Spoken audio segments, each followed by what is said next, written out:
ही गोष्ट आहे कोकणातील एका जोडप्याची. कोकणातलं एक जोडपं डोंबिवलीत नोकरीनिमित्तानं स्थायिक झालं.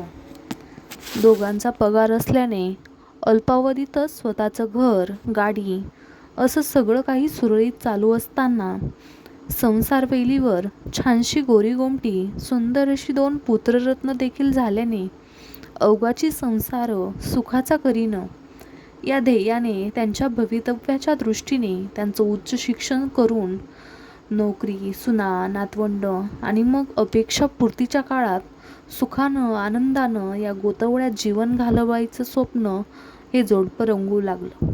हा म्हणता मुलं शिक्षणात प्रावीण्य मिळवत असल्यानं आईवडिलांना खूप समाधान वाटू लागले. मुलं मोठी होत गेली त्याबरोबर त्यांची शैक्षणिक प्रगती देखील इतरांना हेवा वाटावा अशीच होती. आईवडिलांचे मुलांवर व मुलांचे आईवडिलांप्रती खूपच प्रेम होते. मुलं घरी आल्याशिवाय आईवडील जेवण करत नसत. मुलंही तितकीच आज्ञाधारक. आईवडील यांचं रिटायरमेंट आणि मुलांचं इंजिनिअरिंग एकाच वर्षी पूर्ण झालं.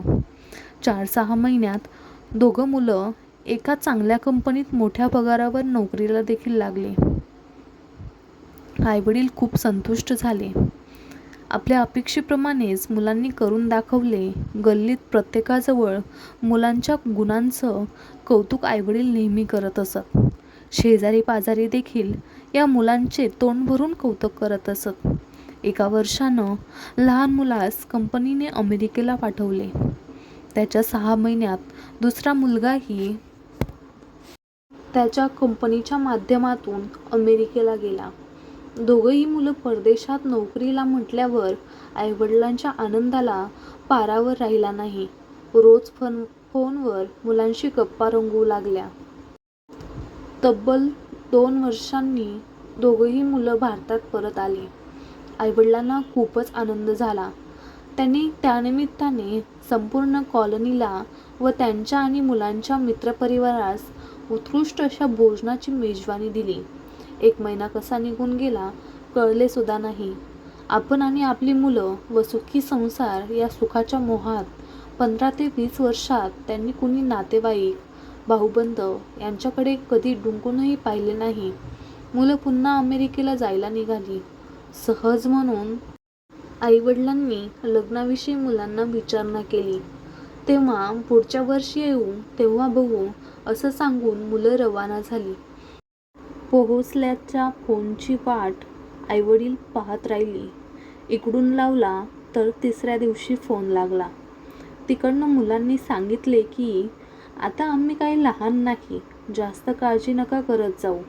आता आम्ही दुसरी कंपनी जॉईन केल्याने कामाचा व्याप वाढलाय. जसा वेळ मिळेल तसा आम्हीच तुम्हाला फोन करत जाऊ. तुम्ही फोन करायची तसदी नका घेऊ असं म्हणत फोन कट झाला. आता फोन 15 दिवस कधी महिना होऊन जाई. आईवडील सारखी वाट बघत असत.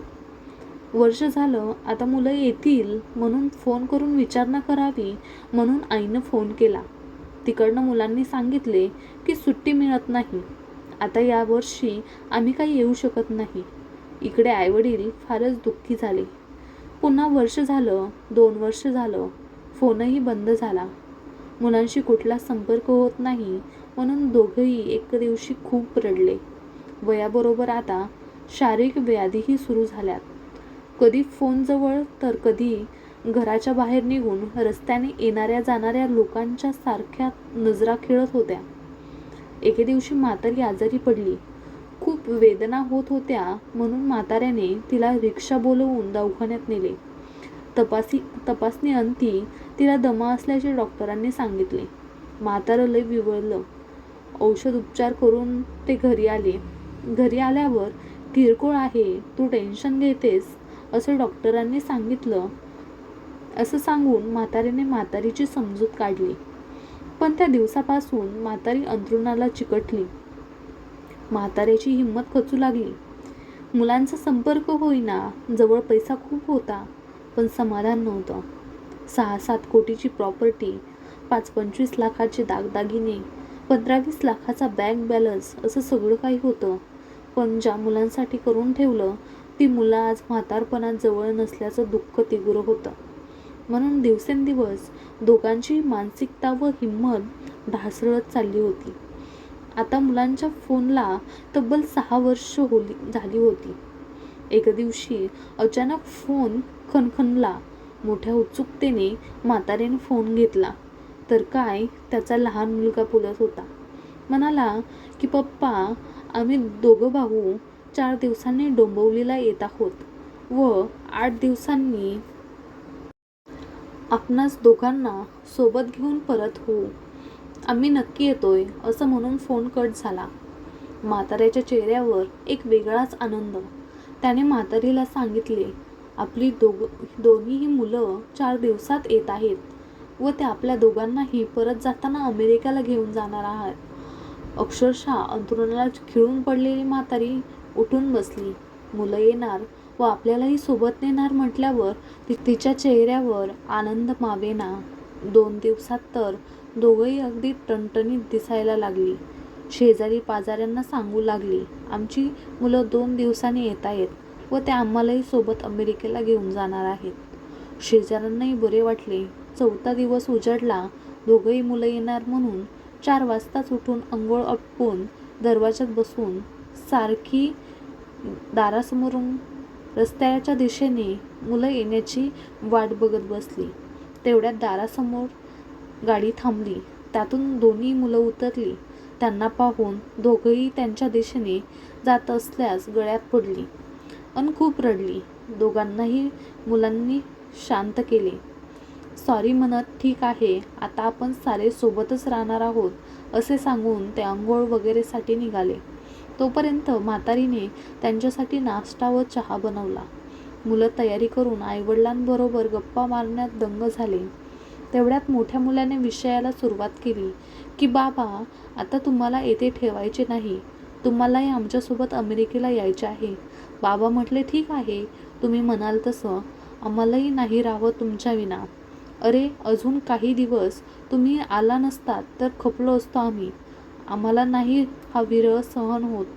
पण बाबा, आपण एकदाचे का अमेरिकेला गेलो तर पुन्हा कधी भारतात येणे नाही होणार. या लहान मुलांच्या बोलण्यानंतर माताही उत्तरली, अरे बाळांनो, काही हरकत नाही, ठीक आहे, तुम्ही वडिलांशी गप्पा मारा, मी स्वयंपाकाचं बघते, असं सांगून म्हातारी किचनमध्ये निघून गेली. मुलांनी मूळ विषयाला हात घातला की ज्याच्यासाठी खऱ्या अर्थानं त्यांना आईबाबांची आठवण झाली होती. मोठ्या मुलांना सुरुवात केली, बाबा, आपण पुन्हा कधी भारतात परत येणार नाही, मग हा बंगला, ती प्लॉट ठेवायची तरी कशाला? बाबा म्हणाले, बरोबर आहे, मग काय करायचे? लहान मुलगा पुटपुटला, विकून टाकूया का? बाबा म्हणाले, तुम्हाला काय निर्णय घ्यायचा तो तुम्ही घ्या, ते शेवटी तुमचंच आहे. आम्हाला काय करायचे आता? आणि आमचे राहिले तरी किती दिवस? बस. मुलांनी सुटकेचा श्वास घेतला आणि ठीक आहे बाबा, मग आई जेवण तयार करीपर्यंत आम्ही आमच्या मित्रांना भेटून येतो, असे सांगून दोघेही घराबाहेर पडले. त्यांचा एक मित्र मोठा बिल्डर आहे. त्यांच्याशी त्याचे गेल्या 6 महिन्यापासून प्रॉपर्टी विक्रीसंबंधी फोनवर बोलणे सुरू होते. त्यांच्याकडे ते पोहोचले. त्यांना पाहून बिल्डर मित्र जाम खुश झाला होता, कारण तोही या क्षणाची कधीपासून वाट पाहत होता.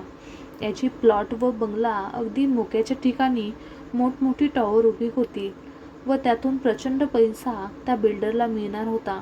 त्याने 2 भावांना जेवणाची मेजवानी दिली आणि जेवता जेवता व्यवहारही ठरला.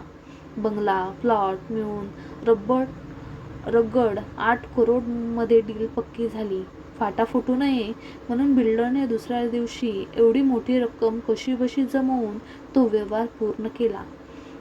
खरेदी प्रक्रिया देखील पूर्ण करून घेतली. 2 भावाचं काम ठरल्याप्रमाणे फत्ते झालं. आता बँकेतली रक्कम व सोने वगैरे यांचेही 2 दिवसात काढून मोडून सज्ज झाले. ठरल्याप्रमाणे बिल्डरला साहित्यासह 4थ्या दिवशी ताबा द्यायचा होता.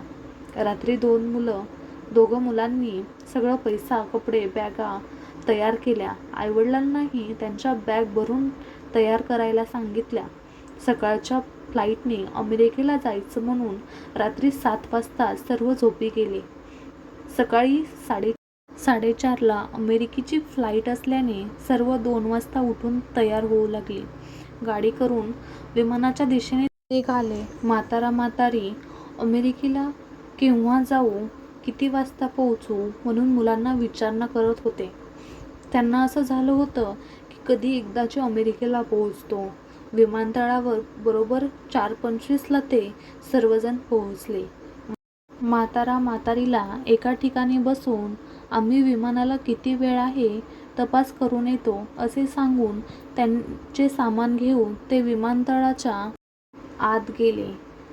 त्यांचे फ्लाईट तयारीतच होते ते बसले.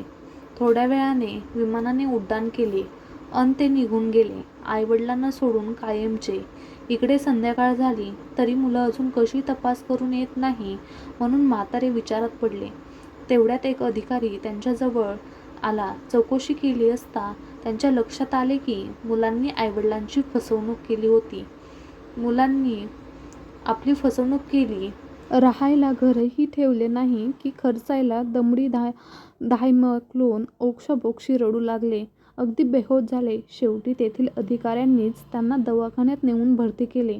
2 दिवसांनी पुन्हा तो अधिकारी त्यांना भेटायला गेला असता म्हातारं त्यांच्या खुशीत खूप रडले.